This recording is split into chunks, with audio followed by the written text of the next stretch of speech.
Salamat ko. Tayo lahat yung magsitayo. Grow me, Lord, I pray. Sinasabi natin madalas, stop growing old. Let's grow up. Amen?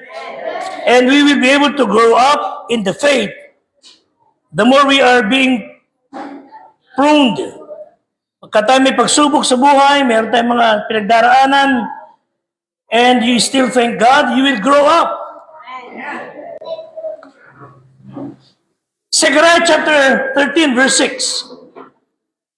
If you are now passing through some pain or pressure, Zechariah 13, verse 6, I hope will help you.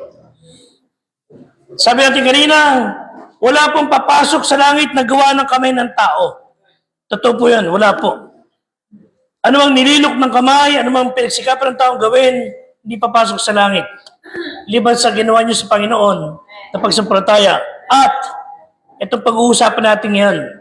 This is the only man-made item or thing na piniyagan ng Diyos makapasok sa langit. But again, if you are passing through some testing and trials, tulungan tayo ng Diyos na ma-encourage kayo ngayong umaga. Okay? Basahin natin, 13 verse 6. Amen? Ang malakas, begin. Sasabihin kayo siya sa kanya, ito ang mga sulat ito sa kapitan ng iyong mga bisig. Kung magkakaroon kayo sa sagot, yan ang mga sulat ko sa akin ng aking mga kaibigan. Pagpalain ng Diyos sa kanyang salita, tayo magsipo. Ang biyaya ng Panginoong Hesus, ng ating Ama sa langit ay sumainyo sa pangalan ni Kristo ng ating Diyos at tagapagligtas.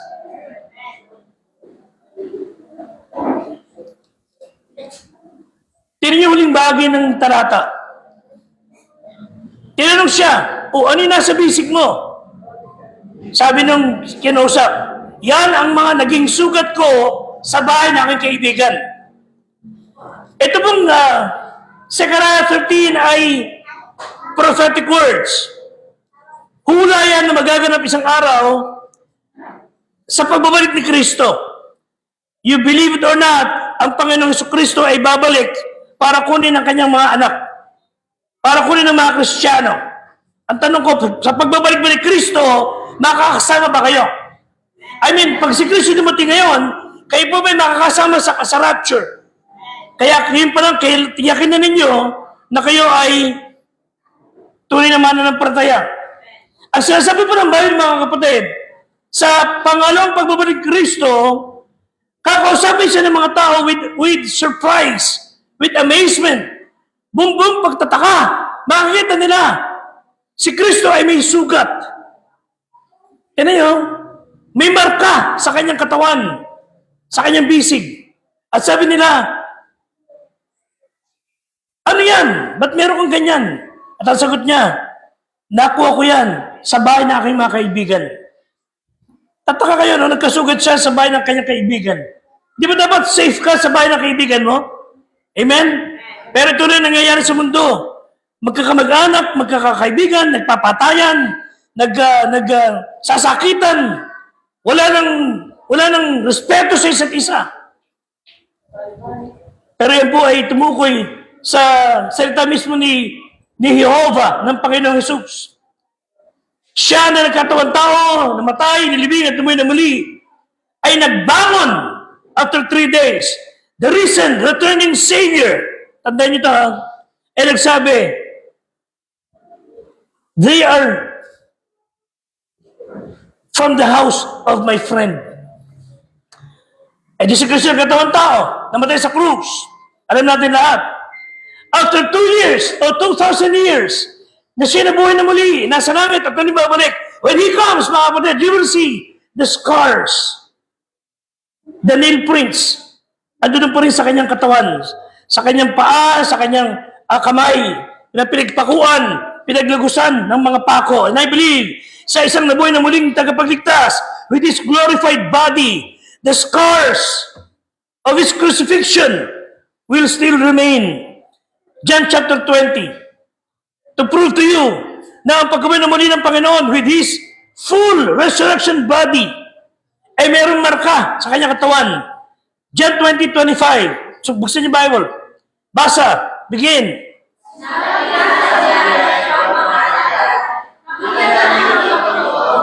Ngunit sinabi niya sa kanila, maliwa ang makita sa kanilang mga kamay, butas sa mga bago, at nasusuko, ang aking daliri na butas sa mga araw, at nasusuko ang aking kamay sa kanyang kaliran, ay niloko sa kulay. Duda si Tomas. Nabuhay si Kristo, hindi siya sininiwala. Sabi niya, pag nakita ko talaga yung sugat sa kanyang mga kamay at paa, tagiliran, at naisot ko daliri ko, then maniniwala ko na nabuhay talaga si Kristo. 26. Basa.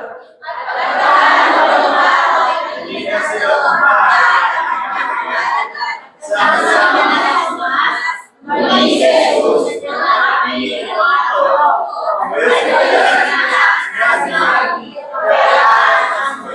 8 days after, that was Sunday.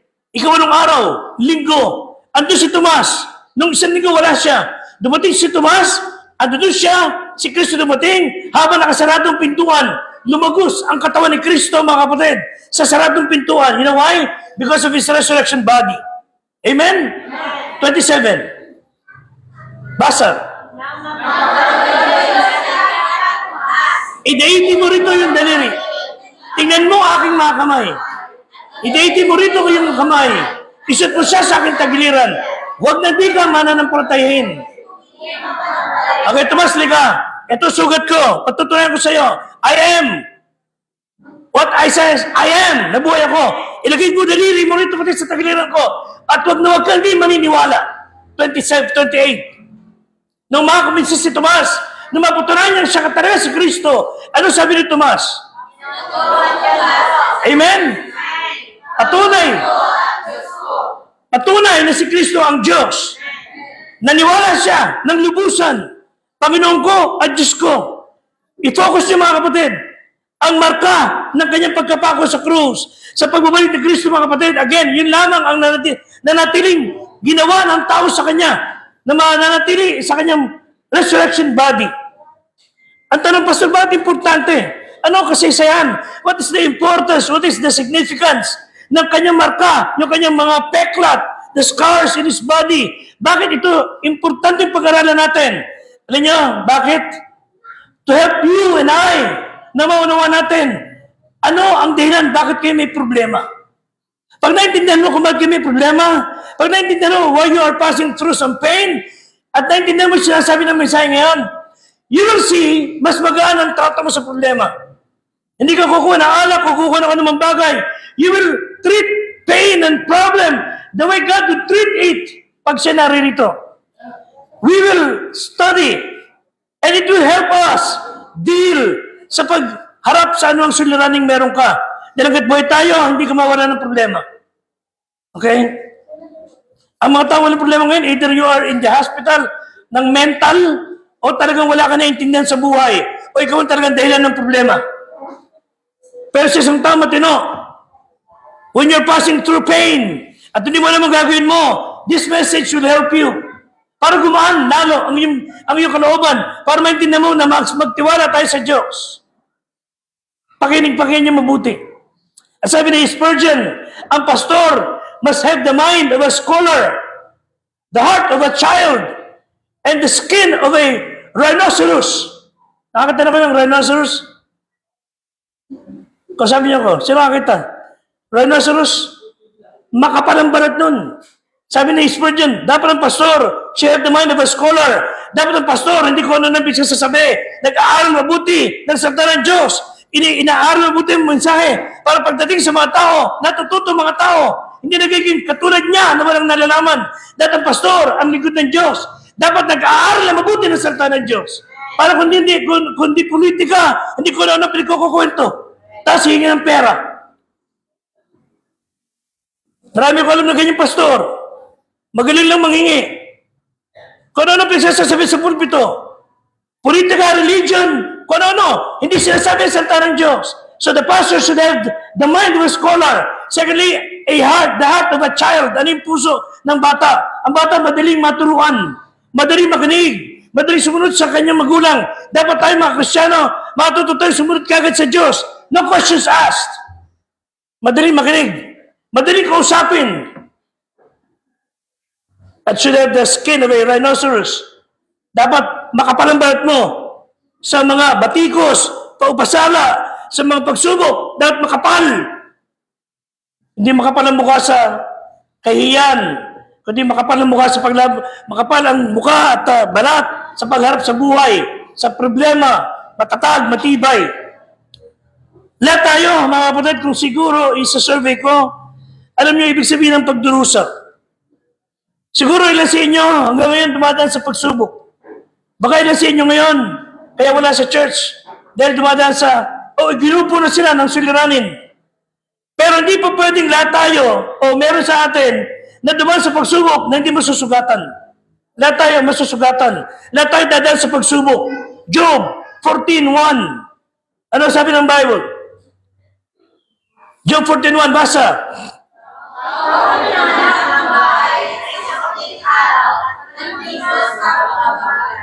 Okay? Lipos ng kabagabagan.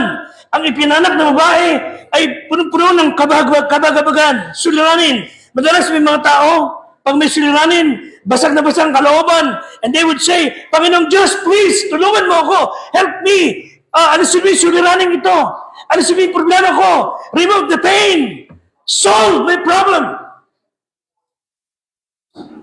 Then pagka natahimik tayo, naghintay tayo ng sagot ng Diyos, at ang Diyos hindi kumikibo, parang tingin natin hindi siya nakikinig. At sa sinasabi natin Diyos na tinatawagan, nagdududa ka kung meron talaga Diyos na nakikinig sa atin. And then some would say, nakikinig nga kaya sa akin ng Diyos? Tahimik siya.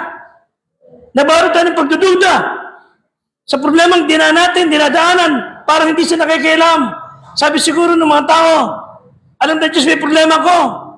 Baka ayaw niya na talaga akong tulungan. Sabi ng isa, hindi. Baka talaga hindi niya kayang lumutas ng problema. Sabi ng isa, hindi. Alam niya. Pero hindi siya mapagmahal. And then, sa pag-uusap ng mga tao, nangungusumin na sila, ayaw ng Diyos tulungan siya, hindi siya minamahal ng Diyos, wala sa pagmamalasakit, hindi niya kakayan. Sabi ng isa, ay baka talaga walang Diyos. Baka talaga walang Diyos, kaya wala tayong nangyayari magandang buhay. Kaya siguro ang aking anak ay naging drug-addict, naging pasaway, aking mister, naging manginginom, ng mabubog na asawa, aking mga anak, wala nang pakialam. Baka kasi wala talagang Diyos. Yung pag-uusap ng tatlong kulokoy niyan, puro kabulustugan. Mga kapatid, may Diyos. Hindi po tutugon ng Diyos ayon sa inyong term. Hindi tutugon ng Diyos sa inyong paraan. Tutugon siya sa kanyang paraan. Ang gagawin na natin, ilatag mo sa kanya, tutulungan kanya sa kanyang paraan. Hindi sa ating paraan. Pero hindi natin masisisi mga tao. In my 40 years sa ministry, sa tingin ng marami, walang nangyayari.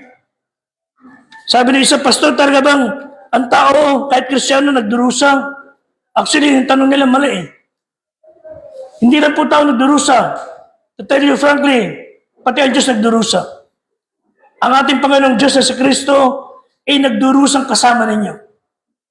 Hindi siya, He's not God from a distance. Siya ay nakakadama ng inyong siliranin. Naintindihan niya yung pinagdadaanan ninyo.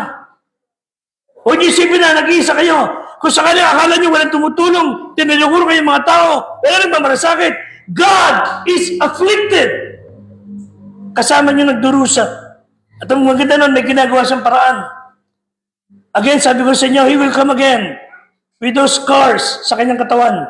May marka ng peklat. At hindi ka pwedeng hindi magkakasugat o magpepeklat pag hindi ka dumaan sa pagkapako sa krus. Si Kristo dumaan sa pagdurusa and He bear in His body the scars of Calvary. Dala niya ang pagdurusa. Zechariah 13, again, sasabihin natin sa inyo na ang nagsasabi nito na ako'y nasugatan sa bahay na aking kaibigan ay si Jehovah mismo. Paano nangyaring nasugatan si Jehovah na Diyos? Tandaan nyo, ang Ama ay na kay Kristo. And when He walks on the water, God is walking on the water. Nung si Kristo ay napako sa krus, God was crucified on the cross. Sapagat ang Ama ay na kay Kristo. Yung mga marka ng peklat sa Kanya ay makikita pa rin natin pag si Muli nagbalik. Nagpunta kayo sa ibang lugar. Cebu, Mindanao, ibang bansa. Ano ginagawa karamihan ng mga Pilipino umuwi? Pupunta sa mga gifts item para makabili ng souvenirs. Dala-dala niya mula doon sa kanyang pagbabiyahe.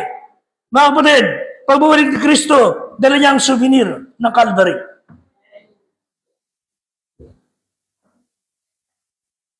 Madalas yung mga souvenir na nakikita natin, mumurahin lang, simple lang. Pero mga kapatid, ang dala ni Kristong souvenir, the scars of Jesus, ay napakahalaga. It costs his life. Sandali lang to, 3 bagay. Ano ang ibig sabihin ng mga marka ni Kristo na nakuha niya sa bahay ng kanyang mga kaibigan? It refers to Him as the suffering God. Si Kristo po ay nagdurusang kasama ninyo. Isaiah 42, verse 12, verse 14. Isaiah 42, verse 14. Ang marka ng Kalbaryo sa ating Diyos mula sa langit ay nagpapatunay na siya ay nakakaduma ng suliranin ninyo. Basa, mga kapatid. Ako'y nanginginig ng galaw, ako'y binubigo, at nanginginig ako, mayroon ako para sa pagkakalay. Ako'y nag-iba, at naman ang minsan. God is saying, para akong, ang aking pangaramdaman ngayon, para akong babaeng nag-labor. I am like a lady travailing in labor. Yung para kang nanganganak. Yung hirap ng kanyang kanadarma. Para akong nagtatravail, nagle-labor. At sabi ng isa, walang masigit pa sa kirot ng isang nanganganak. Hindi namin alam yung ibig sabihin nun. Ang nakakaintindi nun ng kirot na nanganganak ay kayong mga babae. And God was telling us, yung aking pagbabalik, magsasabi sa iyo, when you are suffering, nadadama ko yung pagdurusan mo, and I am suffering more. Para akong nanganganak. Dinadama ko yung pagdurusa mo. Kaya di mo pwede sabihin, hindi ko na inuwan. God is also afflicted. Isaiah 63, verse 9. Patunay na nakakadama, Diyos ng inyong siliranin. Alam niya ang gagawin. Isaiah 63, verse 9, begin. Nagdadalamati siya.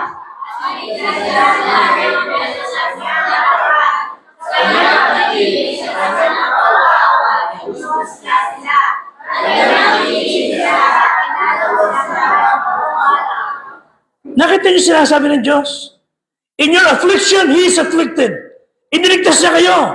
And then, anong ginawa niya? Tinubos niya. At kinilig kayo. Kinalong kayo. So, huwag niyo sabihin, ang Diyos hindi ako naunawaan. Naunawaan ka ng Diyos. Ikaw lang di makaintindi. So, sa'yo may suliranin ka. Sabi mo sa Panginoon, Panginoon, I am afflicted. Sabi ng Diyos, naintindihan kita. Nadadama ko, nadarama mo. Kinakalong kita. Kinikilig kita. Naintindihan niyo ba yun, mga kapatid? While you are suffering, Jesus is suffering. Kaya wala kayong reason. You have no right na mag-quit. You have no right na huminto magtiwala sa Diyos. Bakit? Ang Diyos naiintindihan niyo sa nararamdaman niyo. He is afflicted. Acts chapter 9 verse 4. Ano po sabi ng Bible? Acts chapter 9 verse 4. Inuusig ni Paul o ni Saul. Inuusig niya ang mga Kristiyano. Pinapatay, pinakukulong. Dahil sila naniniwala kay Jesus. And Saul was thinking he was doing what is right. Pero mali ginagawa niya. Ano sabi ng Bible? Basa.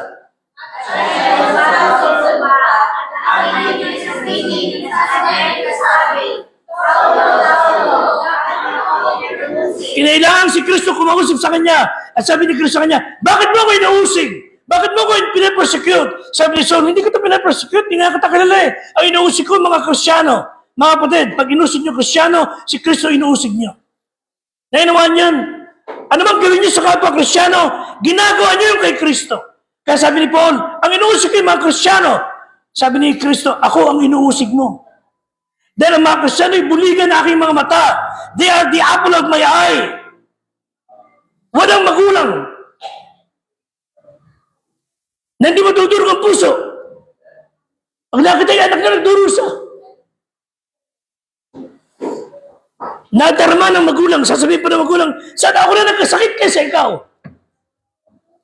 You know why? He is also a suffering God. Naunawa ng Diyos ang nararamdaman ninyo. Kaya wala kayong right na mag-quit. Wala kayong karapatan tumigil na magtiwala sa Diyos. Keep on trusting Him. Because when you suffer, He suffers. Ang katawan ni Kristo ay tayong mga Kristiyano. Not only that, hindi nagsasuffering God. Pangalawa, He is a sympathizing God. Nakikiayon siya, nakakadama siya. Sabi ni isa, Pastor, kung totoo yan, ba't hindi tinitigil ng Diyos yung aking pagdurusa? Ba't hanggang ngayon, para kong alipin, para kong preso, para kong bilibid sa pagdurusa, kung tunay siyang Diyos? Ba't kailangan pa ako magdusa? Kung pwede naman niya alisin. Sa tulang tama kayo. Kung pwede nga naman niya alisin, bakit hindi pa magdusa? Pero gusto ko makita ninyo, Hebrews 4:15. Hebrews 4:15, basahin natin. Begin.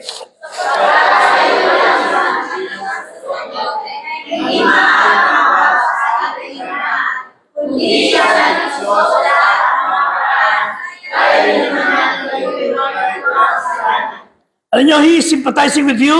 Hindi niya inaalis sa suliranin ninyo para matuto tayong magpakambaba, matuto manatili sa ating mga paa na nagtitiwala sa Kanya. Bago pa kayo dumating sa dulo, ando doon na si Kristo. Bago pa kayo magdusa ng gusto, pinagdusanan niya yun. Kaya nadarama niya yung nadarama ninyo. Naunawaan niya.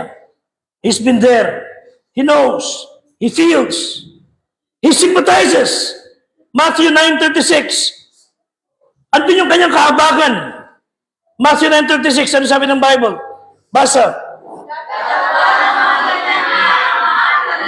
Nahabag siya sa kanila.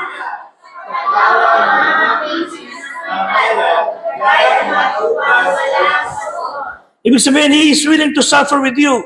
Yung ibig sabihin ng compassion dyan, yung parang nilalapirot yung sikmura, ang sakit na darama, yung parang kang hindi mo malaman yung kirot na nadarama. Siya sabi lang sa inyo, when you are suffering, I am suffering with you. Hindi ka nag-iisa.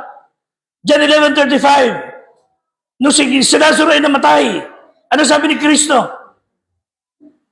Basa. The shortest verse in the Bible, Jesus wept.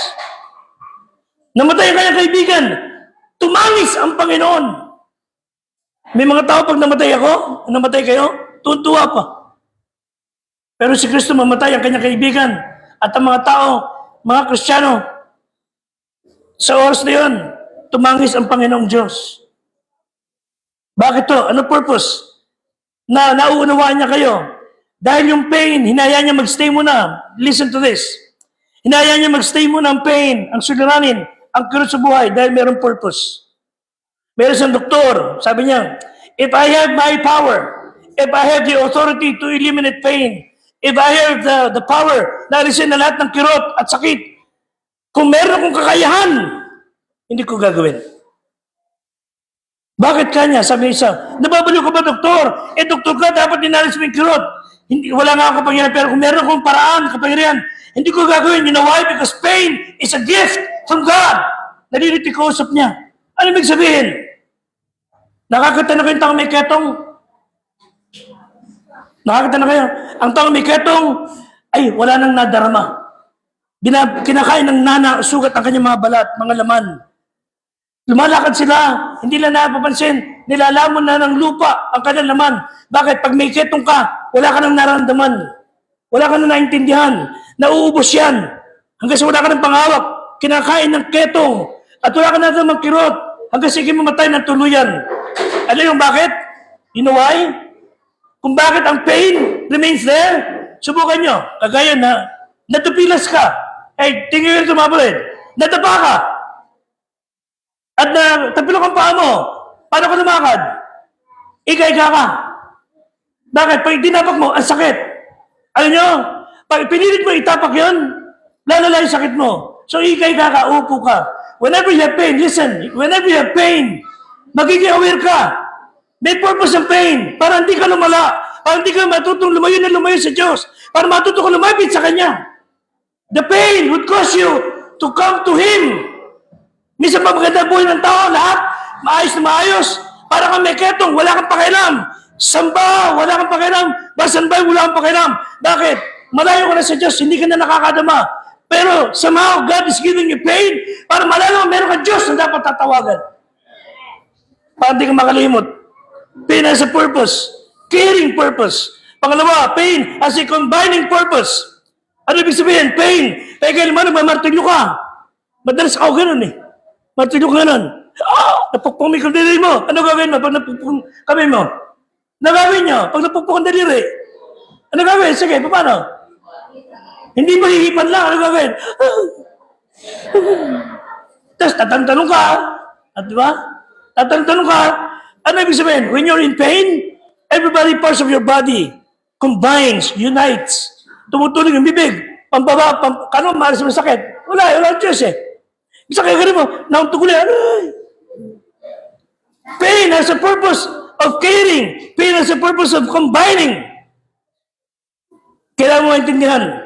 Pag meron kang nadarama, ang mga Kristiyan may malasakit, nakikisa sa'yo. Hindi ka nag-iisa. You just need to tell them. Kaya ipaalam mo lang. And number 3, hindi lamang siya suffering God. Hindi lamang siya sympathizing God.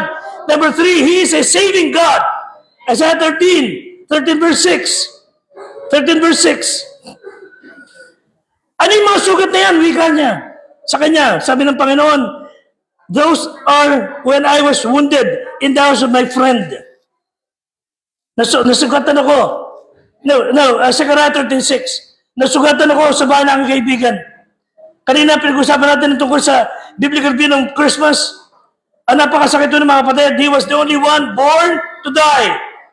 At ano yung, hindi po actually ang mga tao nagpako sa kanya sa krus. It was God the Father ang nanakit kay Kristo. Isaiah 53. Nasugatan siya dahil sa ating pagkakasala. Verse 6. Pero just in Isaiah 53, basa mga kapatid, tayong lahat,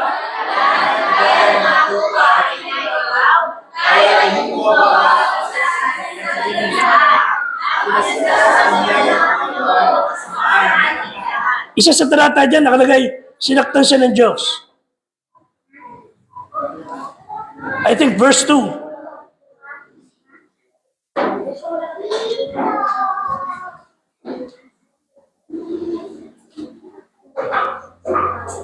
Nakalagay, sinaktan siya ng Diyos. O verse 3. He was wounded for our iniquity.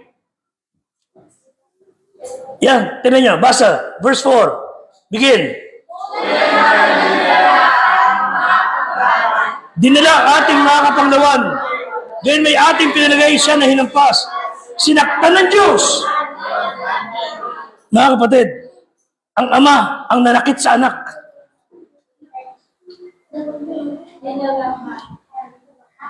Upang hindi niya kayo saktan.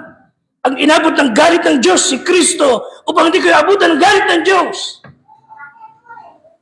Pero ang mga tao, binaliwala lang si Kristo. But He was a saving God. He is a saving God.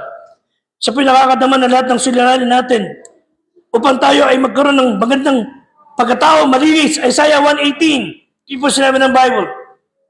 Sa krus ng Kalbaryo, pinasa niya ang krus.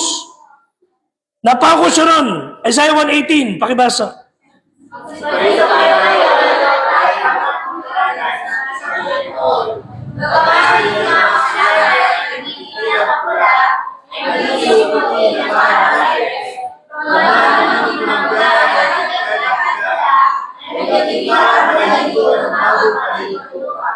There should be a scarlet, there should be white as snow. Maitim, mapula, ang kulay niyong pagkakasala, pero magiging maputi yan, mga kapatid, kayo. Sa krus ng Kalbaryo, habang nadusa si Kristo mag-isa, inawanan siya ng Ama, tinalikuran ng Ama ang Panginoong Diyos. At ang dugo niya tumagas doon sa krus. His red, royal, blue blood. Royal blood. Nagtubos sa ating pagkakasala. Binayaran niya para ikaw at ako maging Kristiyano. No, kasi mong pagkakasala sa Panginoon, He changed me. At yung aking kasalanan na mapula, maitim, nilinis ng Diyos. Psalm 103 verse 13. Psalm 103 verse 13. Ano sabi ng Bible? Basa.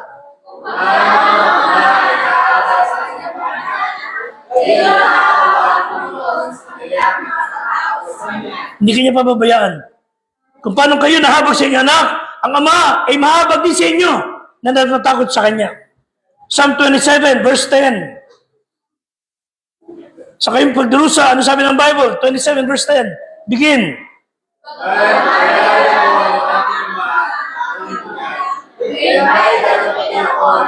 Pabayaan ka man ng sino man, kahit na ng magulang mo. Sabi ng Diyos, datamputin ako ng Diyos. Hindi ka niya pababayaan. Tandaan niyo, huwag niyo siyang pabayaan. Hindi niya kayo iiwanan. Again, Isaiah 63 verse 9, in all our affliction, He was afflicted. So kung kayo sugatan, kung kayo may suliranin, God will help you to bear the pain. God will heal the wounds. At yung marka ng kanyang mga sugat, patunay lang na hindi kanya pababayaan. So are you in pain? Huwag kayong mag-alala. God is with you. Tayo natin tumayo. Later, I will show you a video. Tumayo po muna tayo.